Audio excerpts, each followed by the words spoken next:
arropa garbitzen zutela errekan. Aspaldian Herritik fanitzen Donostira, Donostitik Iruñara, Iruñetik etornitzen onera. Kasi denak euskera majo egin. Elkarri gerazten dela, erdaraz. Bueno, berrotakoak hori.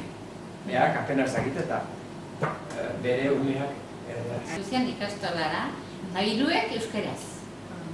Esan nioten zetan antzu eta hola xen. Herrikoakin da, herri nundokoakin. Borlata, ez dakit oraingoa baino txikia xiagoa, nik ezau. Etorri zen lana bilaturun hemen Ilnean.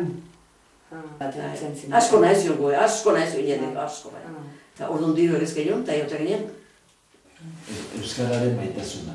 Eta ikasleek beti uste dute egin behar bat bezala. Euskaldun asko zegoen, baina gutxiago hitz egiten zuten.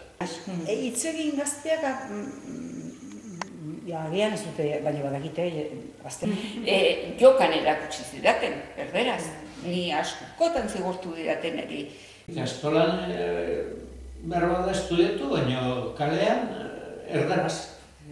Gure taldea ateratzen garenean egiten dugu euskeraz. Ezagunek bakarrik egiten ginen euskeraz. Eta neumiek ekasi dena galduzun. Gehiago egiten dute solastu, asko kanpoan kalean aizak gehiago solasten dute orai aurrak eskuaraz.